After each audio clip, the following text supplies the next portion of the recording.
Hadirin mohon berdiri.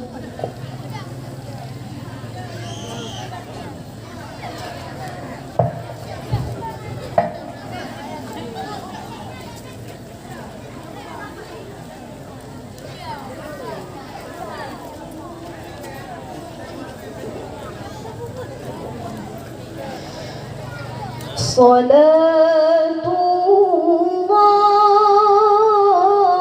salamullah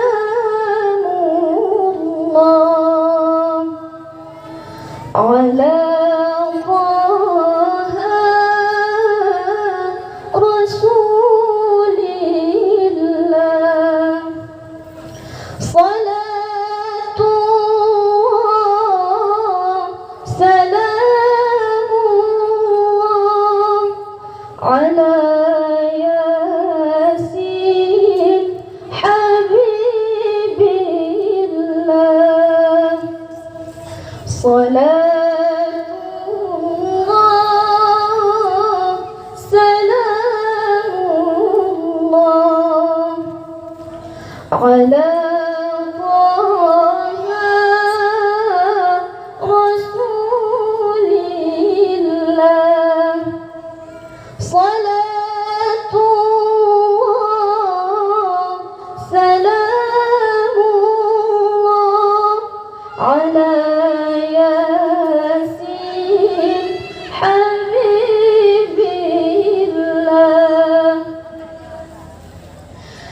Tawassalna bismillah wa bilhadi Rasulillah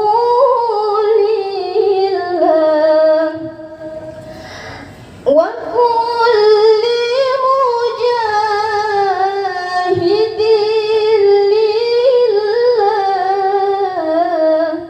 bi ahlil badri ya Allah. Salatullah, salamullah ala Taha Rasulillah. Salatullah,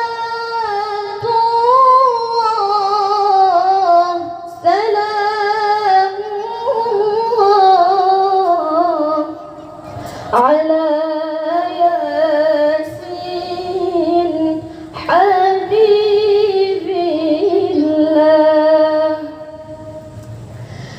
Ilahi sallimil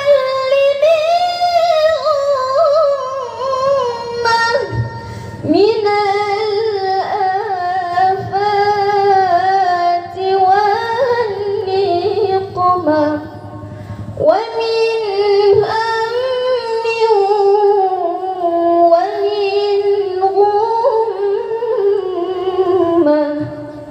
bi ahlil badri ya Allah. Salatullah, salamullah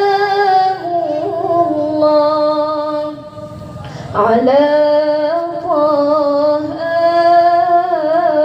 Rasulillah. Salatullah, salamullah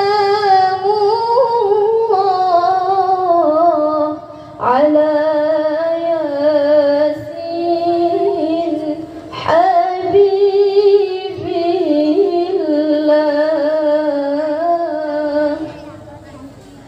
Hadirin mohon duduk kembali. Assalamualaikum warahmatullahi wabarakatuh.